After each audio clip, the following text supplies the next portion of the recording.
I'm going to show you how to set up Windows 11 for an HDR monitor. And after that, if you're trying to color grade in a program like DaVinci Resolve in HDR, I will show you how to do that as well. So first of all, make sure you have an HDR monitor. In this case, I bought this ASUS PG32UCDM. You want to make sure it's a 10-bit monitor, and you also want to make sure it actually does say it is HDR. In this case, it's Visa Display HDR 400 True Black, so this is HDR. And before you go any further, use the supplied cables with your monitor. Don't use some cheap ones. If your monitor did not come with any cables, you want to make sure you use either DisplayPort 2.1 or HDMI 2.1. If you're going through something like a KVM, also make sure your KVM supports HDR. In this case, the monitor I bought does have a built-in keyboard, video, and monitor switch. After you've done that, go to your desktop, and at the bottom of the screen in the search box, I'm using an Nvidia graphics card. I'm going to type in Nvidia. Control panel, open that.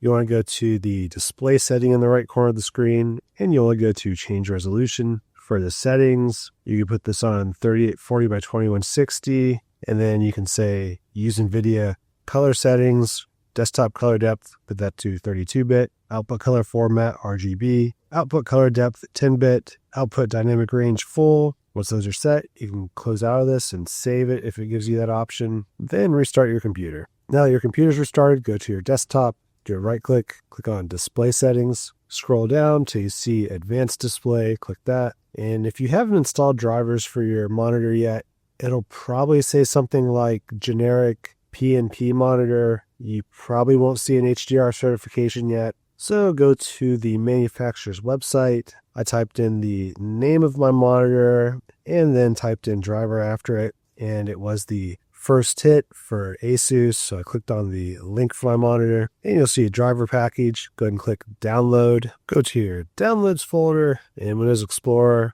make a new folder with Control-Shift-N, type in a name you'll remember. In this case, I typed in ASUS monitor driver and click on your zip file and drag your zip file into the folder you just created. Open your folder and you'll see the zip file. Go ahead and right click it. I'm using 7-zip. You may just have the default zip program for Windows, but in this case, again, I'm using 7-zip, so I'm going to say extract here. It created a drivers folder with all the subfolders inside that. Now go back to your desktop and right click on the desktop again. Go to display settings. Go to advanced display. In the middle of the screen, you'll see something that says display adapter properties for display 1. If this is your main monitor, click that. A new window pops up with adapter, monitor, color management. Click the monitor tab, click on properties, click on driver, go to update driver, go to browse my computer for drivers, click on include subfolders, go to browse, navigate to the folder you created and click on the drivers folder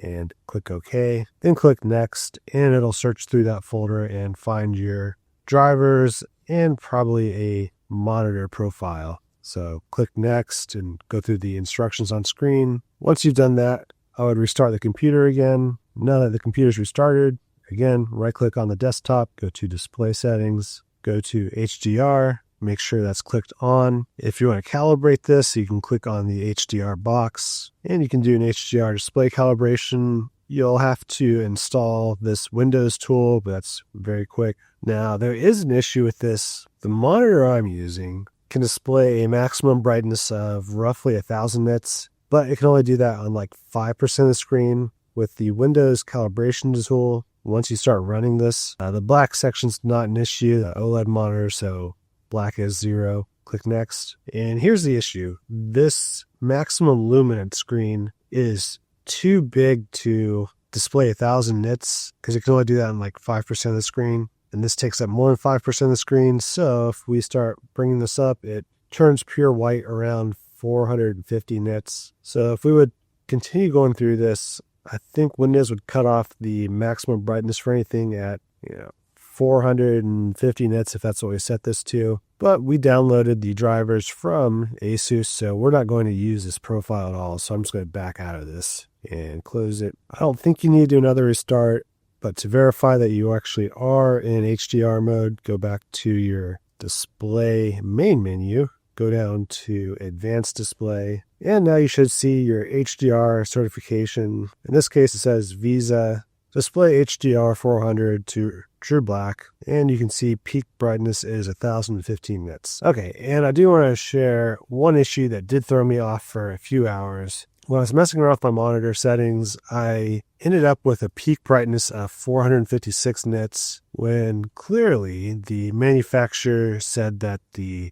peak brightness should be about 1000 nits. So to fix this issue, it was actually an on-screen display menu setting on my monitor. So to fix this issue, go to your actual monitor settings. With the physical switch on your monitor, go to Image, go down to HDR settings. And I originally had this set to HDR 400 True Black, which was, from my understanding, cutting off anything above the 400 range in the nits. Switch this to console HDR. Not gaming, not cinema, but console HDR.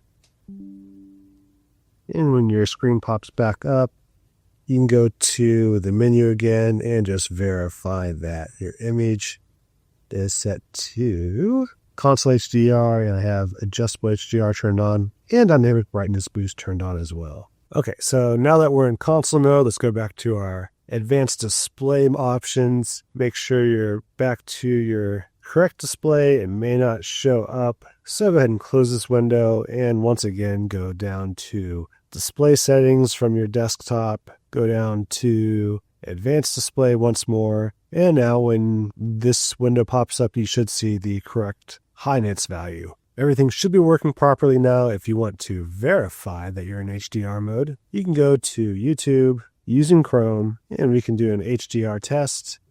So we use this 2020 LG OLED test, and we want to make sure that we see we have a HDR symbol in the gear icon. If we do the same test in Firefox, you'll see it just says 4K and not HDR. So you need to go to Chrome to make sure you're actually seeing an HDR signal. Now to set up DaVinci Resolve, this would be really quick. We'll launch DaVinci Resolve. I made a project called HDR Test. I'm going to open this one since I already made it. And to make HDR work properly, on your edit page, go to the gear icon in the lower right corner of your screen. Go to Color Management. For color science, change this to DaVinci YRGB Color Managed. Click Automatic Color Management. For color processing, click HDR. For output color space, click HDR PQ. And once you do that, this new box will pop up. For HDR mastering is for, in my case, the monitor can go up to 1000 nits, so keep it at 1000 nits. If yours goes higher, change this to whatever value it is. If yours doesn't go up to 1000 nits, I would probably lower this. I'm going to leave all the other boxes unchecked on this page. Click Save. Oh, and of course, if you're wanting to grade 4K footage, go to your master settings and make sure your timeline is at 4K. In this case, 3840 by 2160 is what I want. Click Save, and you can exit out of this. And now we need Resolve to display the preview windows in HDR color space. So for that, in the upper left corner, click DaVinci Resolve, click on Preferences. Once you're in Preferences, go to the System tab on the center of the screen, then go to General. Make sure that Use Windows Display Color Management and HDR for viewers is checked, and also make sure that Use 10-bit precision in viewers if available is checked. Click Save. And before we go any further, save everything, close down Resolve, and reopen it. That way your settings will take effect. Otherwise, your video will look washed out. And now we're going to adjust our scopes so we can see what we're actually doing.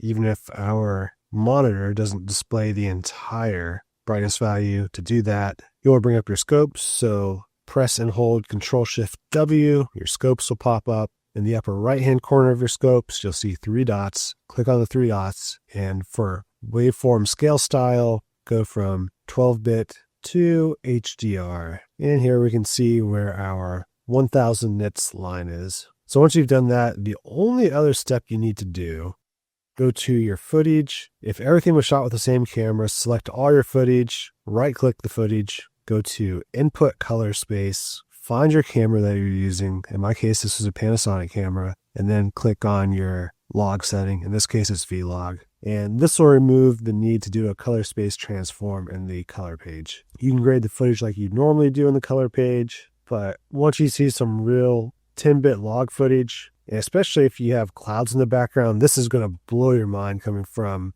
SDR or standard dynamic range footage. Once you've graded everything, go to your deliver page. You want to go to format. We use MP4. We go to codec H.265. For encoding profile, I'm going to set this to main 10. Under advanced settings, open it up, scroll down. For a color space tag, I'm going to change this to Rec 2020. For the gamma tag, go ahead and click on Rec 2100 space ST 2084. Not the scene version, the regular one. And then treat the rest of this like normal. Name your file, choose the location, and click Add to Render Queue, and click Render All. Hopefully this has saved you some time. This took somewhere between 5 and 8 hours to figure out, so enjoy the results. If it's helped you out, leave a thumbs up, leave a comment. That'll help me out, and thanks so much.